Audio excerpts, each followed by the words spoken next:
के मंगोलपुरी में 26 साल के एक युवक की जान सिर्फ इसलिए ली जाती है क्योंकि वो जय श्री राम के नारे लगाता है। दिल्ली के मंगोलपुरी में 26 साल के एक युवक की जान सिर्फ इसलिए ले ली जाती है क्योंकि वो प्रभु श्री राम के मंदिर के लिए समर्पण अभियान का एक बड़ा हिस्सा रहा होता है। आखिर ऐसे जिहादियों को कब तक बर्दाश्त करता रहेगा हिंदुस्तान? आज इस बड़े सवाल पर भी हम चर्चा करेंगे, लेकिन सबसे पहले देखिए चंद तस्वीरें जो एक्सक्लूसिवली इस वक्त हम आपको सुदर्शन न्यूज पर दिखाने वाले हैं। ये तस्वीरें इस बात की गवाही दे रही हैं, इस बात का साक्ष्य और प्रमाण दे रही हैं कि दिल्ली में जिहादियों का आतंक किस कदर बरकरार है। एक 26 साल के युवक को उसके घर से घसीटकर सरेआम 25 से 30 उन्मादियों की भीड़ हत्या कर देती है, उसे मौत के घाट उतार देती है। उसके घर वालों पर भी टूट पड़ती है। माता पिता बेबस नजर आते हैं, छोटा भाई बेबस नजर आता है, उन पर भी वार किया जाता है और घसीटते हुए 26 साल के रिंकू को बुरी तरह से चाकुओं से गोद कर मौत के घाट उतार दिया जाता है। रिंकू का सिर्फ और सिर्फ और देखिए इन तस्वीरों में पहले देखिए मां किस तरीके से बचाने की कोशिश कर रही है। ये एक्सक्लूसिव तस्वीरें हैं सुदर्शन न्यूज पर। दिन भर आपने टीवी मीडिया में तमाम खबरें देखी, लेकिन एक भी न्यूज चैनल ने इस खबर को उठाकर दिखाने की हिम्मत अब तक नहीं दिखाई है। लेकिन हम खुलकर आपके सामने खड़े हैं और आवाज उठा रहे हैं, आवाज बुलंद कर रहे हैं उन जिहादियों के खिलाफ जिन्होंने सरेआम राम नाम पर दी है सजाए मौत।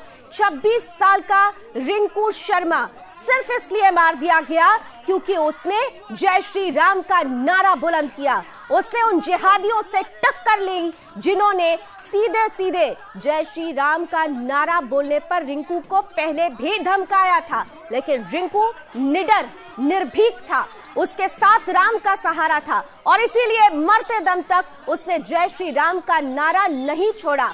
राम को आराध्य माना और राम पर ही समर्पित हो गया। लेकिन वक्त आ गया है इन जिहादियों के खिलाफ आवाज बुलंद करने का। दिल्ली के मुख्यमंत्री अरविंद केजरीवाल कहां हैं? ऐसे तो बड़ी बड़ी बातें करते हैं, तमाम तरीके से सहूलियतों की बातें करते हैं, हिंदू और हिंदुत्व की सिर्फ झंडा बरदारी अब शब्दों के जरिए करने की कोशिश कर रहे हैं, लेकिन धरातल की तस्वीरें देखने की जरूरत है उन्हें। रिंकू शर्मा महज 26 साल का था, उसने राम के नाम पर अपने आप को समर्पित कर दिया। जिहादियों को ये रास नहीं आया। ये एक्सक्लूसिव तस्वीरें आपके सामने हम फिर कह रहे हैं, ये एक्सक्लूसिव तस्वीरें हमने आपके लिए आपके सामने रखी है ताकि उन लोगों की आंखें खुल सके जो आज भी कहते हैं कि इस देश में मुसलमान सुरक्षित नहीं है। अब आप खुद देखिए और तय करिए कि हिंदुस्तान में कौन सुरक्षित है और कौन असुरक्षित है। दूसरी तस्वीरें हम सीसीटीवी के इस वक्त आपके सामने रख रहे हैं। ये दूसरी तस्वीरें भी इस वक्त की गवाही दे रही हैं कि लाठी डंडों चाकू से लैस ये उत्पाती, ये उपद्रवी, ये जिहादी किस कदर एक घर पर टूट पड़ते हैं उस घर के चिराग को बुझाने के लिए, उस घर के एकमात्र ऐसे बच्चे को मौत के घाट उतारने के लिए जिसका भविष्य बहुत सुनहरा था। 26 साल का रिंकू जो लैब टेक्नीशियन भी था और साथ ही साथ संस्कारों से परिपूर्ण राम भक्त भी था, लेकिन इसी राम भक्त को इन जिहादियों ने सरेआम घर से निकालकर घसीटकर मौत के घाट उतार दिया है। न्याय मांगता है ये देश, आवाज उठाता है ये देश रिंकू शर्मा के लिए जिन्हें इस छोटी सी उम्र में जिहादियों ने सिर्फ इसलिए मार दिया क्योंकि वो श्री राम का नारा बुलंद कर रहे थे। अब कहां है वो बिंदी गैंग, कहां है वो कैंडल गैंग और कहां है वो लोग जो ये कह रहे थे कि इस देश में असहिष्णुता है, इंटॉलरेंस है एक खास वर्ग के प्रति, लेकिन उस वर्ग की हिमाकत और हिम्मत तो देखिए कि एक हिंदू युवक के घर में घुसकर उसकी सरेराम उसको मौत के घाट उतार दिया जाता है, उसका कत्ल कर दिया जाता है। इन्हीं तस्वीरों के साथ विनोद बंसल जी हमारे साथ जुड़ रहे हैं। विश्व हिंदू परिषद के राष्ट्रीय प्रवक्ता हैं। ये तस्वीरें जरा चलती रहे और इन्हीं एक्सक्लूसिव तस्वीरों के साथ हम सीधे तस्वीरें जरा दिखाते रहे।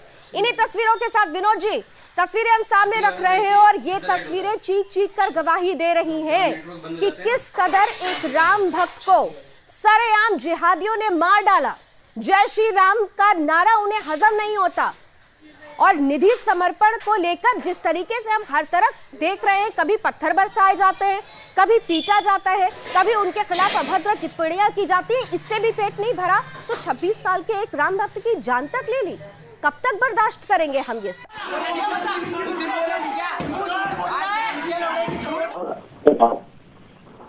पिता के बयान लोगों के सामने रखना चाहती हूं, जो रो रो के पूछ रहे हैं इस देश से कि आखिर मेरे बेटे का कसूर क्या था। सुनिए सर। बोलने लायक नहीं है, स्थिति बेहद आपकी खराब है, लेकिन जरा विस्तार से बताइए क्या आखिर कल क्या हुआ था रात को? कल रात को कुछ नहीं हुआ, हम तो सोए हुए थे, लेटे हुए थे सारे चारों, और मेरा बच्चा बाहर गया था, कह रहा पापा अभी आता हूँ, और अचानक वो आया, कह रहा मन्नू खोल दरवाजा। मन्नू गया खोलने दरवाजा, वो उतने में 25-15 बंदे आ गए, लठ मारा दरवाजे पे। मेरे बच्चे ने लठ भी निकाला, मैंने क्या हुआ, मैंने पकड़ा, मेरे को मेरे बच्चे छोटे वाला को भी मारा, उसको मारा, फिर वो इधर घर में घुस गए। मेरा बच्चा बाहर निकल गया मेरे हाथ से, मेरा अकेला हो गया। मेरा मन्नू है जो दरवाजा बंद कर दिया, पापा भैया भाग गया। मैंने कहा नहीं, भैया के मार दिया लगता है, अकेला पड़ गया। वहाँ दरवाजा बंद था, फिर मार के उसको गया दरवाजे पे लठ। 6 महीने पहले भी इस तरीके की घटना हुई थी, उनको तंग किया जा रहा था। हाँ, कभी कोई कहता है कि तुम अपने बच्चे को संभाल लो। मैंने कहा राम का पूजा करता है, बजरंगबली का पूजा करता है छोटा वाला लड़का, इसीलिए मेरे बच्चे से मैंने कहा बेटा रात में ज़्यादा लेट मत आया करो कहीं से। वो नाइट ड्यूटी करता है बालाजी में, लैब टेक्नीशियन था, उसको रात को नींद कम आता था, इसलिए यारों दोस्तों के साथ फिर आ जाता था। मैं समझाता था, लेकिन कह रहा है मेरे को कोई नहीं मारेगा, मेरे साथ बहुत जुड़े हुए हैं, मैं गाय का सेवक हूँ, भक्त हूँ। जब चाकू से हमला किया गया परिवार पर, उसके बाद भी जिहादियों को चैन नहीं आया। हॉस्पिटल में भी जो है खुद रिंकू शर्मा की जो माता जी हैं उन पर भी जो है उनका गला घोटा गया, हॉस्पिटल के अंदर भी हमला किया गया। ये देखिए यहाँ पर भी तमाम महिलाएं हैं। कैसा कितने सालों से ये लोग यहाँ पर रह रहे थे? ये हो गए हैं कितने साल हो गए यहाँ इस घर में। हॉस्पिटल के अंदर भी हमला किया गया जैसे बता रहे हैं। हाँ, हॉस्पिटल के अंदर इनकी उसकी मम्मी के ऊपर गला घोट के पूरा मांस जो है उसको भी कहा कि तेरे को भी जान से मार दूंगा, और कह रहे हैं कि शायद हॉस्पिटल पे भी उस लड़के पे भी शायद हमला किया गया। ताला लगा के वो सब सारे भाग गए, उसने मारा, अपने घर में ताला लगा के भाग गया और मुझे छोड़ गया। फुटेज आपको दिखाते हैं जो इस बात की गवाही दे रहे हैं कि इस 26 साल के नौजवान की राम नाम लेने पर किस कदर जिहादियों ने पीट पीट कर नहीं, चाकुओं से गोद गोद कर हत्या कर दी। बड़े षड्यंत्र के साथ आए थे ये जिहादी। देखिए पहले घर में घुसते हैं, जरा इस वीडियो की एक एक तस्वीर को देखिए। घर में घुसते हैं, सबसे पहले सिलेंडर का रेगुलेटर हटा देते हैं, यानी इस घर को उड़ाने की साजिश थी, पूरे घर को तबाह करने की साजिश थी, पूरे घर का नामो निशान, घर वालों का नामो निशान मिटाने की बड़ी साजिश थी।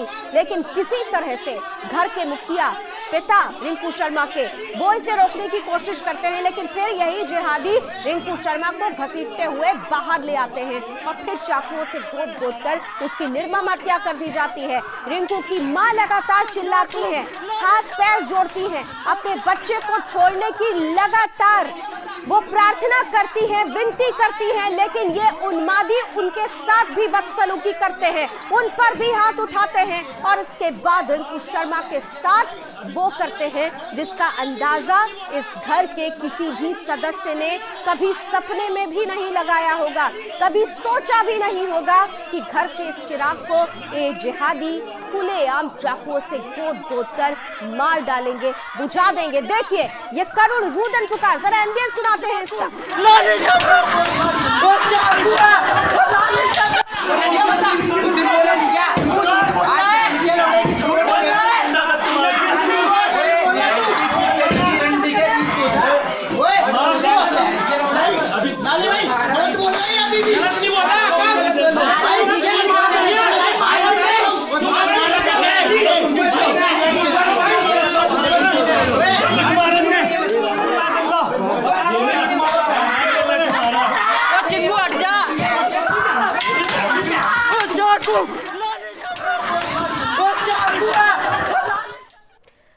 विनोद बंसल जी भी हमारे साथ जुड़े हुए हैं और नमित भी हमारे साथ जुड़े हुए हैं। नमित, मैं आपके पास आकर एक जरा बड़ा महत्वपूर्ण सवाल रखना चाहती हूं कि जब ये सब कुछ हो रहा था, जब इतनी ज्यादा चीख पुकारें निकल रही थी, एक परिवार बेबस था, मदद की गुहार लगा रहा था, आसपास के लोग क्या सामने नहीं आए?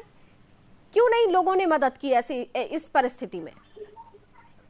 देखिए, बिल्कुल, जब सबसे पहले मैं ग्राउंड पर पहुंचा और मेरे मन में भी यही सवाल कूदा कि आखिर जब इतना दर्दनाक हादसा यहाँ पर हो रहा था तो आखिर क्या गली वाले मूक दर्शक बने हुए थे? हालांकि जब मैंने आसपास के लोगों से इस बाबत पूछने की कोशिश की तो किसी ने भी मेरे सवाल का जवाब नहीं दिया। जाहिर तौर पर उनके पास सवाल का जवाब था भी नहीं, क्योंकि उनको ऐसा लग रहा था कि अगर वो जान बचाने रिंकू शर्मा के सामने जाएंगे तो जिहादी उन पर ही हमला कर देंगे। तो लेकिन ये एक ओछी मानसिकता का प्रमाण भी देती है। लावनी के गली के बीचों बीच अगर जय श्री राम के नारे लगाने वाले को जिहादी मार रहे हैं और आप मूक दर्शक बनकर केवल उसको देख रहे हैं, क्या आप 100 नंबर की कॉल नहीं कर सकते थे? क्या वहां पर दिल्ली पुलिस को नहीं बुला सकते थे? क्या आप वहां पर लेकिन नमित यहाँ पर हमने ये भी तो देखा कि डर है। पुलिस को तो लगभग निश्चित रूप से इस बाबत जानकारी मिली ही होगी। विनोद जी, सवाल यह है कि डर देखिए किस कदर है इन उन्मादियों का, इन जिहादियों का, कि किसी ने भी हिम्मत जुटाई ही नहीं कि इस परिवार के को बचाया जा सके, इस परिवार के बच्चे को बचाया जा सके। खुलकर यहाँ पर उत्पात मचता रहा, खुलकर खूनी तांडव यहाँ पर मचता रहा, लेकिन देखिए किसी की हिम्मत नहीं हुई। इस कदर डर हावी है। देखिए लावनी, ये तो सीन जो है ना, साफ साफ कह रहे हैं कि कोई दिल्ली के भारत के नहीं हो सकते। ये वास्तव में कुछ पाकिस्तानी सीन नजर आते हैं। ऐसा लगता है कि ये देश, ये भारत की राजधानी न होकर के पाकिस्तान की राजधानी बन गई है क्या? आखिरकार ये जिस तरह से ये जो जिहादी हैं साफ साफ तांडव कर रहे हैं, और आप देखिए कि ना एक लड़के को मारने नहीं आए अकेले, ये तो पूरे परिवार को खत्म करने आए थे। उसको सिलेंडर से आग लगाने, सिलेंडर फाट करके और ये आग लगाने आए थे। वो तो देखिए भगवान की कृपा है कि वो सिलेंडर इन्होंने छीन लिया, घर वालों ने किसी तरह से वो सिलेंडर बचा लिया, नहीं तो वो पाइपलाइन निकाल करके पूरे घर को आग लगा देते, पता ही नहीं लगता। और सुबह खबर आती कि वो सिलेंडर फटने से एक परिवार स्वाह हो गया। आप देखिए कि जबकि मारने वाला कोई और था, मंशा कुछ और है और षड्यंत्र कुछ और है। आप देखिए कि ये जो षड्यंत्र था पूरा, ऐसे जाने कितने घरों को आग लगाई होगी इन्होंने, ऐसे जाने कितने लोगों को बर्बाद किया होगा, कितने लोगों की जान के साथ खिलवाड़ किया होगा इन्होंने। और ये